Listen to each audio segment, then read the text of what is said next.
7장과 8장에 걸쳐 수없이 사망의 길을 한 결과 스바루와 그 동료들은 볼라키아의 대재앙을 막아내고 메인 빌런이었던 스핑크스를 무찌르는 데 성공합니다. 하지만 승리의 기쁨도 잠시, 8장의 끝은 프리실라의 죽음이라는 충격적인 결말로 마무리되었죠.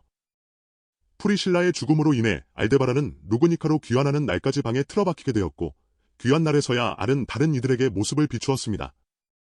그는 초췌한 모습으로 스바루에게 한 부탁을 하게 되는데 그것은 바로 자신을 6장의 배경지였던 플레이아데스 감시탑으로 데려가 달라는 것이었습니다. 그 목적은 감시탑에 있는 타이게타 서고에 있었죠. 이 서고에는 죽은 자의 책이 있으며 자신이 알고 있는 자라면 그 책을 읽을 수 있고 이로 인해 그 사람이 살았던 인생을 간접 체험할 수 있었습니다. 알데바란은 프리실라의 책을 읽어보고 싶다고 말하며 스바루에게 간절히 호소합니다. 알과 함께 프리실라의 최후를 보았던 스바루는 그 부탁을 거절할 수 없었죠. 당연히 에밀리아 진영의 사람들은 더 이상 스바루가 무리를 하지 않기를 원했지만 그의 고집을 꺾을 수는 없었습니다. 결국 제국에서 루그니카 왕국으로 귀환하던 중 스바루와 알은 곧장 플레아데스 감시탑으로 향합니다. 물론 이 둘만을 위험한 감시탑으로 보낼 수는 없었기에 파트너인 베아트리스, 호위 담당으로 가필, 가사 담당으로 페트라가 동행하게 되었죠. 에밀리아와 오토는 제국에서의 일을 보고하기 위해 왕도로 향했고 로즈월은 주인이 없어진 프리실라의 영지 문제를 해결하기 위해 슐트와 함께 바리에르영으로 가게 됩니다. 람과 램 그리고 프레데리카는 저택에 잔류하기로 하였죠. 스바루를 걱정했던 이들이 타협안으로 내세운 조건은 아래 무장해제와 3일이라는 마감기일이었습니다. 이 조건들을 받아들이고 스바루 일행은 감시탑의 여정 중 마지막 안전지대인 미룰라 마을에 도달합니다. 이 너머로는 마녀로 인해 오염된 공기와 마수 무리들이 들끓었죠. 이곳을 뚫기 위해 스바루는 한 인물을 마을로 불렀습니다. 그 사람은 마수들을 마음대로 부릴 수 있는 가오를 지닌 메일리였죠. 6장에서의 사건들을 함께 극복한 덕에 그녀는 에밀리아 진영의 사람이 되었습니다. 참고로 특전의 내용이지만 과거에 메일리가 엘자와 함께 저질렀던 악행들은 그녀가 선악 판단을 하기에는 너무나도 어리다는 것과 그녀의 유용한 가오를 감안하여 현인회로부터 앞으로 감시탑으로의 길잡이의 역할을 부여받으며 속죄해 나가기로 결정되었습니다. 이렇게 메일리와 합류를 한 스바루 일행은 이전과 달리 너무나도 쉽게 감시탑에 도달하게 되었죠. 그런데 이미 감시탑에는 성객이 있었습니다. 바로 펠트 진영의 에조와 프람이었죠. 에조는 왕국에서 로즈월 다음으로 뛰어난 마법사이고 프람은 아스트레아를 보좌하는 가문의 소녀로 쌍둥이인 그라시스와 떨어져 혼자 에조의 시중을 들고 있었습니다. 에조는 6장에서 스바루 일행이 감시탑을 클리어한 뒤 이곳으로 와서 타이게타 서고를 조사하고 있었습니다. 스바루 일행은 이들에게 사정을 설명한 뒤 곧바로 프리실라의 책을 찾기 위해 타이게타 서고로 향합니다. 이들에게 주어진 시간이 고작 3일 뿐이었기 때문이었죠. 아까도 말했듯이 타이게타 서고에는 지금까지 죽은 모든 사람의 책이 있으며 이곳에서 목적의 책을 찾기란 사막에서 바늘을 찾는 격이었죠. 이들의 식사 준비를 위해 페트라와 메일리는 주방으로 향했습니다. 역시 예상처럼 몇 시간이 흘러도 프리실라의 책을 찾기란 힘들었는데 그러던 스바루에게 한 책이 눈에 들어옵니다. 바로 일본어로 이름이 적혀있는 스바루 본인의 책이었죠. 이 책을 다른 사람, 특히 알에게 들키게 되면 사망회귀의 발설로 인해 질투의 마녀가 등장할 위험이 있다는 것을 알고 있던 스바루는 이것을 선반 위로 숨기기로 합니다. 베아트리스에게도 간단히 설명 후 무라크를 이용해 무사히 선반 위로 책을 숨기게 되었죠. 사실 스바루와 가필은 프리실라의 책을 찾기보다는 멘탈이 나간 알이 기행을 저지르지 않을지 걱정하며 그를 감시하는 것이 주목적이었습니다. 탑에 도착하여 점점 평정심을 되찾아가는 것처럼 보이는 알을 보며 스바루는 내심 안심을 하고 있었죠. 그러던 스바루에게 알이 다가왔고 스바루는 그에게 진척 상황을 묻습니다. 알 역시 짧은 시간 안에 프리실라의 책을 찾는 것은 불가능에 가깝다고 생각하고 있었고 스바루와 베아트리스는 알에게 포기하지 말라고 격려합니다. 책을 못 찾더라도 자신이 납득할 수 있는 결론을 내라고 말이죠. 그의 말을 듣고 알은 잠시 침묵을 하더니 고개를 깊이 끄덕이며 말합니다. 알은 올샤마크라는 미지의 마법을 사용하여 스바루와 베아트리스를 검은 구슬 안에 봉인시킵니다. 이 마법은 과거에 에키드나에게 배운 것이며 마녀인자의 소지자를 봉인시키는 효과가 있었습니다. 에키드나는 이 마법만큼은 책으로 남기지 않고 알에게만 구두로 전달하였죠. 둘이 사제 관계였다는 사실이 밝혀지며 본격적으로 알데바란의 비밀이 풀려가기 시작합니다. 사실 알데바란이 이곳에 온 목적은 프리실라의 책을 찾는 것이 아닌 스바루를 봉인시키기 위해서였죠. 이 상황을 만들기 위해 알데바란은 제국에서 이곳에 오기까지 수없이 루프했습니다. 감시탑까지 스바루와 동행하려는 강자들을 최대한 배제하기 위해서였죠. 감정에 따른 호소가 전혀 먹히지 않고 철저히 손익에 따라 움직이는 로즈월은 바리에르 영과 슐트의 상황을 이용해서 4061번, 남에게는 간신히 되찾은 소중한 여동생인 넴의 상황을 이용하여 971번, 로즈월과 비슷하게 이성적인 오토에게는 무장해제와 기한 제한이라는 타협안을 스스로 제시하며 633번, 희귀열의 소지자인 프레데리카는 94번, 너무나도 쉬운 에밀리아를 속이는 것은 자신의 죄책감이 문제였기에 5번, 마지막으로 목적인 스바루에게는 한 번도 실수하지 않고 이 상황을 만들어냈죠. 첫째 날의 계획을 실행한 것도 가장 경계심이 적은 날이라는 점을 노린 것이었습니다. 또한 스바루를 죽이는 것이 의미가 없다는 점도 알고 있었기 때문에 그는 봉인을 선택한 것이었습니다. 하지만 아무리 거듭해도 최소한의 동행 조건인 가필은 배제할 수가 없었죠. 두 사람이 봉인된 검은 구슬을 집어들자 그 즉시 가필이 분노한 상태로 알데바란을 덮쳐왔고 가필은 그를 곧바로 죽이지 않고 제압하여 신문합니다. 하지만 이 선택은 실수였고 알데바란은 자신의 어금니에 숨겨놓았던 독봉지를 터뜨리며 자살하였죠. 다시 한번 가필이 달려드는 순간으로 루프한 알데바란은 가필의 목적이 제압에 있음을 알고 있기에 그가 뛰어오는 타이밍에 가필의 얼굴에 자신의 팔꿈치를 명중시킵니다.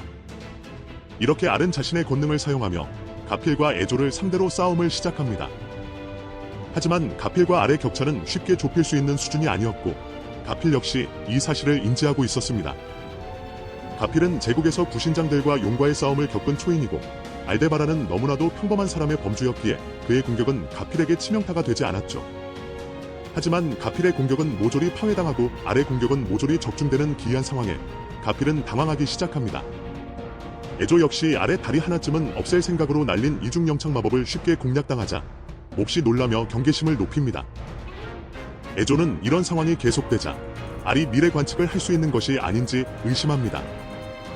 에조는 알을 더 이상 약자로 취급하지 않고 그를 대제주교에 준하는 위험으로 판단해 인정사정 없이 그를 상대하기로 결정합니다.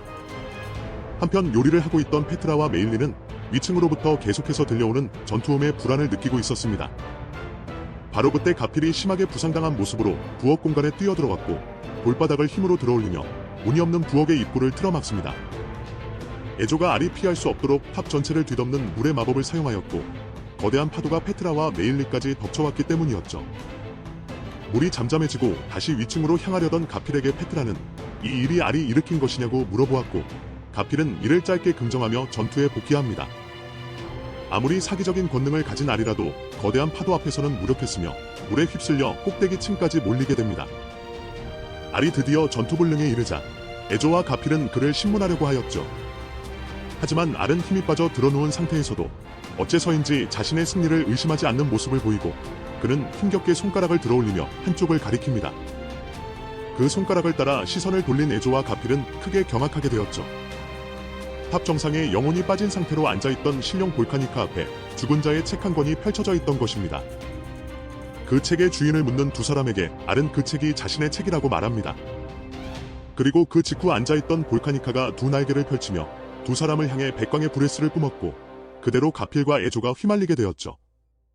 알이 이곳에 온 두 번째 이유는 자신의 죽은 자의 책을 영혼이 빈 신령에게 보여주어 자신의 자아를 입히기 위해서였습니다. 옥상으로 두 사람을 유인한 것도 그의 전략이었습니다. 이렇게 748번의 루프를 거쳐 신령의 탈취와 강력한 두 사람의 제압까지 완료한 알은 아래층으로 내려가는데 그곳에는 복병이 한 명 있었죠.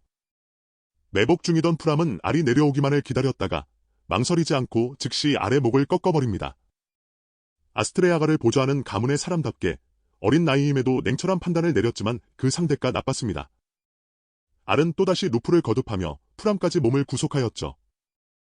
이 상황을 지켜보던 페트라와 메일리는 알을 경계하지만 알은 두 사람을 해칠 의도가 없다고 말합니다. 당연히 그 말을 믿지 못하는 두 사람이었지만 알은 옥상에서 에조와 가필이 즉시 치료가 필요한 상태라고 말하며 둘의 싸울 의지를 꺾어버리죠. 스바루와 베아트리스의 안부를 묻는 메일리에게는 괜히 두 사람을 자극하지 않기 위해 사실을 밝히지 않고 위층에 쓰러져 있다고 말하였죠. 페트라와 메일리는 작별의 인사를 남기며 유유히 밖으로 걸어나가는 알을 지켜볼 수밖에 없었습니다. 입구 밖에는 알의 자아를 가진 볼카니카가 있었고 그 등에 탄 채 나라가 탑을 떠납니다. 하지만 얼마 후 그들을 막아서는 진정한 적이 등장합니다. 아득히 높은 상공 위를 향해 날아온 백광의 볼카니카가 꿰뚫렸고 그대로 사막으로 떨어지게 되었죠. 그 앞에는 세계관 최강자 검성 라인하르트가 서 있었습니다. 사실 프람은 쌍둥이 여동생인 그라시스와 하루에 한 번 거리를 무시하고 연락을 할 수 있는 가오가 있었고 탑의 상황을 그녀에게 전달했던 것이었죠. 라인하르트는 알에게 항복을 권고하지만 그 모습이 안 입고 왔던 알은 그에게 당당히 선언합니다. 그의 선언에 라인하르트는 뽑히지 않는 용검을 검집채 들고 기사의 법칙대로 자신의 이름을 밝히지만 알은 그를 동요시키기 위해 자신을 오만의 대제주교 스트라이드 볼라키아라고 말합니다. 그렇게 라인하르트와의 전투에 돌입한 알과 알카니카였지만 사실상 라인하르트와 알카니카의 싸움이었죠. 둘의 가벼운 격돌에도 주변 지형이 초토화되었고 알은 지상에서 자신의 몸을 웅크릴 뿐이었습니다. 하지만 이전에 볼카니카와 붙어보았던 라인하르트는 어째서인지 신룡이 이전보다 약하다고 느낍니다. 그것은 아직 알이 신룡의 육체 조작이 서툴렀기 때문이었고 알카니카 역시 그 사실을 인정했지만 라인하르트의 발언에 발끈하며 그에게 한 방 먹여주겠다고 말합니다. 알은 과거 에키드나에게 수많은 마법을 배웠지만 정작 알의 마법 재능은 평범하였고 배운 마법 대부분을 사용할 수 없었습니다. 하지만 그럼에도 에키드나가 알에게 수많은 마법을 전수한 이유는 이 순간을 위해서였죠. 크게 높이 날아오른 알카니카는 자신의 방대한 만화를 이용해 누구도 쉽게 발동하지 못할 대마법, 거대한 운석을 떨어뜨리는 알샤리오를 영창합니다. 그 직후 거대한 운석이 라인하르트를 덮쳐왔고 알 역시 그 광경을 보며 그를 죽이지는 못하더라도 최소한 큰 부상은 입힐 수 있겠다고 확신하였죠. 하지만 라인하르트는 공굴리기의 가오를 이용하여 거대한 운석 위에 올라타 운석을 공으로 취급하며 그대로 그것을 알카니카에게 차버렸죠. 알카니카는 운석에 충돌하여 두 날개가 끊어진 채 추락하였고 지상에 있던 알 역시 크게 화상을 입습니다. 라인하르트는 상황이 마무리됐다고 느꼈는지 쓰러져 있는 알에게 다가와 다시 한번 항복을 권고하지만 알은 포기하지 않았죠. 알이 다음으로라고 말하자 알카니카가 알을 향해 브레스를 뿜었고 라인하르트가 막는 동안 알은 독약을 삼키며 자살합니다. 이렇게 8466번째 루프도 라인하르트의 승리로 돌아가며 알은 다음 루프로 향하였죠. 알은 적을 공략할 때 상대방을 심기체로 분해하여 분석합니다. 알이 분석하기를 먼저 라인하르트의 신체는 선천적으로 만화 과잉 순환 체질을 가지고 있으며 이를 통해 항시 강화 상태를 유지할 수 있습니다. 그의 비정상적인 오드가 몸 안팎의 만화를 조금의 손실도 없이 운용하며 신체 능력을 강화시키고 있었던 것이죠. 두 번째로 약 8000번의 격돌로 인해 알이 판명한 라인하르트의 가오는 251개로 검성의 가오 같은 강력한 가오부터 이전 루프의 공굴리기 가오 같은 사소한 가오까지 활용하며 라인하르트의 응용력을 보조합니다. 마지막으로 라인하르트는 자신을 검성이 아닌 검성의 각이라고 자칭한다는 점에서 라인하르트 자신이 이상으로 하는 검성 본연의 자세에는 도달하지 못했다고 여기고 있음을 알 수 있습니다. 하지만 그가 자신을 어떻게 생각하든 그의 힘과 사명감은 세계 최강임은 다름이 없었죠. 또다시 루프한 알은 싸움에 돌입하기 전 자신의 죽은 자의 책을 알카니카에게 보여주며 기억을 동화시킵니다. 이를 통해 알카니카의 숙련도는 눈에 띄게 오르고 있었죠. 그렇게 알은 루프를 거듭하며 어느덧 132,444번째 루프에 돌입합니다. 알카니카는 싸움과 동시에 세상을 태울 기세로 화염을 내뿜었고 불마기의 가오가 있었던 라인하르트는 그것을 제재하지 않았습니다. 하지만 그것은 알의 노림수였고 곧 라인하르트의 몸에 이변이 발생합니다. 장렬하는 불길 속에서 라인하르트는 호흡을 할 수 없는 상황에 빠졌고 그 기회를 놓치지 않고 알카니카는 그를 향해 백광의 브레스를 뿜습니다. 백광을 막아서며 발이 묶인 라인하르트의 표정에 확실한 괴로움이 깃든 것을 본 알은 마법 술식을 그리며 알카니카의 만화를 이용해 거대한 마법 포신을 만들어냅니다. 알은 자신의 칼로 알카니카의 단단한 비늘을 벗겨내어 그것을 탄환으로 발사하였죠. 처음 보는 공격에 대한 직감이 작용하는 초견의 가오와 원거리 공격을 빗나가게 하는 화살마기의 가오가 발동되어 탄환을 살짝 비껴냈지만 그 풍압만으로 라인하르트의 오른팔이 크게 부상당합니다. 이어서 알카니카는 초중력을 발생시키는 알크람을 영창했고 라인하르트의 등 뒤에 블랙홀을 생성하였죠. 피를 흘리면 더 강해지는 유혈의 가오가 발동되며 라인하르트는 부상당한 오른손 대신 왼손으로 용검을 들며 블랙홀을 힘으로 파괴합니다. 하지만 그 반동으로 이번에는 라인하르트의 왼팔이 부러지게 되었죠. 알은 약 13만 번의 루프를 거듭하여 라인하르트에게 최대의 데미지를 입히는 데 성공하지만 이것만으로 그를 멈출 수는 없었습니다. 양팔의 큰 부상에도 아랑곳않고 라인하르트는 떨어진 용검을 발로 차서 알카니카의 목을 꿰뚫어버립니다. 알카니카가 땅바닥에 쓰러지고 라인하르트는 알에게 다가와 또다시 승리를 선언하였죠. 라인하르트의 체화기를 공략하는데 실패한 알은 마지막 비장의 수인심을 공략하기로 결심합니다. 라인하르트의 아버지인 하인켈을 인질로 잡아두고 있다고 말이죠. 그의 말을 듣고 두 팔이 부러질 때도 변하지 않았던 라인하르트의 표정이 괴로움으로 일그러집니다. 알의 말을 쉽게 믿지 않으려던 라인하르트에게 알은 그렇다면 크루시의 가오인 풍견의 가오로 거짓말을 판명해보면 어떠냐고 제안하지만 라인하르트는 망설입니다. 라인하르트가 다른 사람의 가오를 뺏는 것에 트라우마가 있다는 것을 알은 이미 파악하고 있었죠. 이를 통해 라인하르트가 검성의 가오를 테레시아로부터 빼앗아왔음을 추론할 수 있었습니다. 알은 그렇다면 논리적으로 납득을 해보자고 제안합니다. 알은 계획을 실행할 때부터 라인하르트를 상대할 것을 알고 있었고 이를 위해 라인하르트가 마녀의 장기로 인해 가장 약화되는 필드인 아우구리아 사구로 유인했고 신령을 탈취하였죠. 하지만 이것만으로 승리를 확신할 수는 없었고 실제로 그렇게 되었습니다.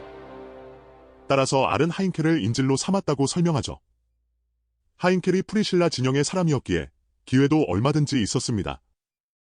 알의 설명을 들은 라인하르트는 결국 납득을 하며 쥐어짜듯 협상 테이블에 올라탑니다. 무엇을 원하냐는 라인하르트의 질문에 알의 요구는 간단했죠. 자신을 놓아달라는 말에 라인하르트는 당황합니다. 하지만 알은 그의 대답을 알고 있었습니다. 라인하르트가 세상을 지키기 위해서라면 무엇이든 희생할 수 있는 존재라는 것을요. 알이 라인하르트에게 하인켈 이야기를 꺼낸 것은 시간을 끌기 위해서였습니다. 곧 아우구리아 사구의 이변이 발생했고 알이 기다리던 존재가 등장하였죠. 감시탑보다도 더 동쪽에 있는 마녀의 사당에서 질투의 마녀가 주변을 그림자로 뒤덮으며 다가오고 있었습니다.